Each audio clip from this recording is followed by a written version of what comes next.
What's up, beautiful people? This is Strawberry Tofu, and today we'll be turning the worst Diamond and Pearl beta sprites into official Pokemon art. So, what is official Pokemon art, you ask? Well, technically, official Pokemon art is any piece of art used in or for Pokemon products for the Pokemon Company. This can range from epic art used on the Pokemon website to promote the latest game or app, to the official Pokemon design art that you see on the game boxes and in strategy guides.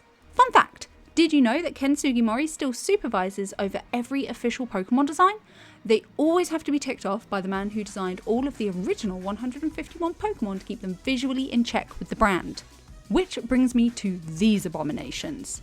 When the Diamond and Pearl beta leaked, there were plenty of placeholder sprites. Placeholder sprites are used in betas when the Pokemon Company has a rough idea of what they want to do with the design, but don't actually have the final design down yet.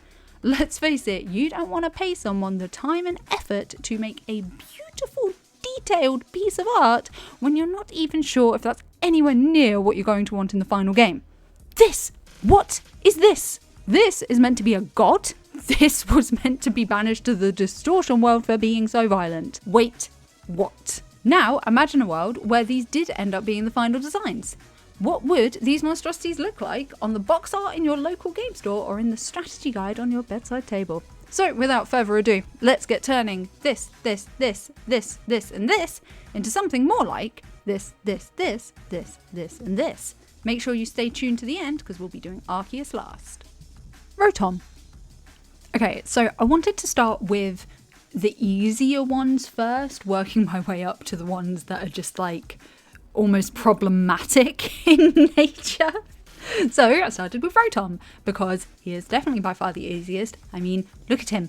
He is literally blue spikes with hands and 2 dots for eyes. I can't handle it. I actually really couldn't handle it. I ended up changing the design of his eyes in the end. No, but seriously, this is actually the first one that I drew, and this is the only one I think that I actually changed anything of the design on, just because I could not hack the idea of just giving it 2 little dots for eyes. In that way, I feel like I almost failed this challenge on this one. But yeah, so we gave him like a little bit more shape as well. I guess originally when I was making this one, I was really thinking like what would have even changed a little bit about this design if it was going to be a final Pokemon, and so I kind of gave him a bit more shape and I gave him like more detailed eyes, etc. But thinking back, I really shouldn't have done that. I should have just literally like drawn the sprite as it would have been if it was the final design, because that was meant to be like the challenge and stuff. So yeah, consider this one failed, but I really hope that you enjoy watching me draw what I think the sprite version of Rotom's final design would look like anyway.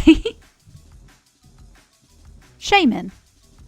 Okay, so next up I decided to go with the other one that was on the easier side of things. I mean, Shaymin's, I don't know how they did it, but Shaymin's design like literally got even more simple. Even if you go down from the fact that the flower on its head now has 4 petals instead of 6, and it looks like it's wearing a helmet instead of covered in grass. It's so bizarre. It even has less legs. Actually, that is such a good point. This whole design of Shaymin is just less of everything. It doesn't look like it's got back legs. The flower is more simple. The grass design is more simple. The only thing that is added extra is the fact that it has a tail now. Ooh, it's such excitement. But yeah, in the end, I'm actually pretty happy with this one came out. I think it looks super cute and exactly how Shaymin would have looked, probably. Well, I don't know. What do you guys think? Sound off in the comments below. Regigigas. Regigigas was actually really difficult to get the proportions right on. I mean, have you seen that? It's such a cursed image, that sprite. I swear, it makes me feel so uncomfortable. Even down to like the hip pad things. I mean, I literally had to make that a full circle that went around his waist because I couldn't figure out like any other way to incorporate that.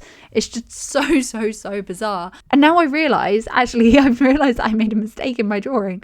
I realized that on one hand he's got like 3 fingers, and on the other one it looks like he's only got 2, and I totally and utterly didn't realize that while I was drawing. And so he's been given 2 on both, kind of almost like these little clam palm things. But yeah, this was This was the most bizarre one to do because it's like the grass on him, or what is turned into grass on him in the later stages, is originally grey. So is it grass or is it hair? And how is that body meant to stand like that with that leg like that in any sort of comfortable fashion? I had to change a few little bits and bobs just to make it almost like not anatomically correct, because I mean they're Pokemon, but you do get what I mean, right? Because it's physically that sprite, if I was to draw that as it is, it would just fall over all of the time. It's so weird. It was, I think this and Darkrai were the ones that I had like the hardest times with, because they're just so unnatural. Darkrai. Speaking of Darkrai, let's talk about him, shall we? So Darkrai originally had legs. That's a fun thing to note. So Darkrai is another one that really stumped me. There was like a few things that I kept on having to be like, oh wait, should I do this like this or should I do this like this? Number one being I want to call it like a spike beard thing that goes under his neck. Is so like, it's such an odd choice. It's an odd design choice. Like, is it a beard? Is it a spike? Is it a bit of both? I don't really know. And then the other, I guess, kind of more difficult thing to do with Darkrai, so I realised that actually something that I've changed that maybe I shouldn't have changed is his hairdo, kind of. So in the original sprite, it's actually more kind of flat, but I changed it to look more like how Darkrai's hair does in the final form of him, because I felt like that made more sense, and that's probably what they were going for anyway. But now that I really look at it, it is like actually deadpan flat, isn't it? Maybe I should have kept that completely the same. Darkrai's fingers were weird as well, because you can't really see what's going on with them, so I kind of just made them into these flat claw-like things, because I think that that's what they kind of look like. But yeah, I have to say, drawing all of these was a little bit just like, you just go through all of it going, what? Huh? How does this make sense? How can I make this make sense? I've got no idea what I'm doing. And that's the journey that we got taken on while doing these. Giratina.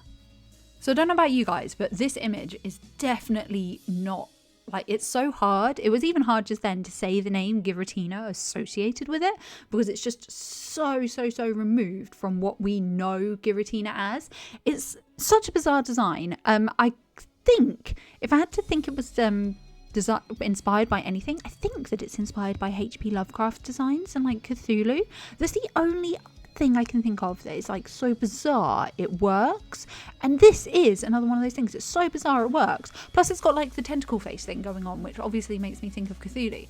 But it's kind of got this, it's got like a wing crown around its head, but then just a single wing protruding out of its back. It's a mammal, but it's got 6 legs, which I realised while recording is literally the only thing that it's kept in common with actual normal Giratina.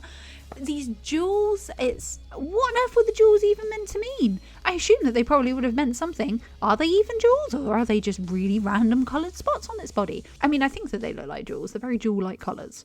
This is definitely my favourite unused Pokemon design I think I've ever come across. I think it's just it's so magical looking. It really evokes this sense of magical realism within me. And I hope that it does the same for you guys as well. Sound off in the comments below what your general opinions on this, on the beta Giratina sprites are. Yeah, it really evokes this sense of magical realism for me. And it's just something so different to what they've ever done with any other design before. It's so odd. I love it. I'm sorry, yeah, fight me. I love it. Arceus. Last up, we've got God. This is a bizarre one. There are so many contradictions around this design. So on one side, it's unbelievably simple. It's this drawing, literally, it didn't barely take me any time. Such a simple idea and concept. But then on the other hand, because it's so simple, your mind can kind of run with it. It's kind of like why you're scared of the dark, I realise. So people get scared of the dark because they can't see what's in it. So they can't prepare themselves to protect themselves. And this is kind of similar, no? It's like you can't really make your mind up about it because of how vague it is. And so it kind of ends up just being terrifying. I mean, I don't know about if you guys have seen any of the artwork that has been hanging around, like the fan art and stuff. I posted one picture at the beginning, but just go do yourself a favour, go on Twitter, type in beta Arceus and just see all of the fan art that comes up. Some of it is truly terrifying and shakes me to my core, and I love that. with the Arceus design that we got, I don't get that. I just see a llama stuck in a fence. And so even despite this image being basic and cursed and all sorts, I think that potentially it could have turned out to be something really exciting. Anyway guys, thanks for watching, it's really appreciated. If you enjoyed the video, please make sure to give it a big thumbs up and hit that subscribe button to support the channel. My name's Strawberry Tofu, we love all things Pokemon here. Make sure you sound off in the comments below what your favourite placeholder sprite was. Like, I had a few here that I didn't cover, like Carnivine and Nosepass, just because I don't really like those Pokemon in general, and these were like, and I like doing these drawing videos with groups of 6, because obviously that's a party of Pokemon. But yeah, I'd love to hear you guys' opinions, so sound off in the comments below. And in the meantime, until the next one, I just hope that everybody's staying safe and etc. during these times that we're in. So take care everybody, and I'll see you in the next one. Bye!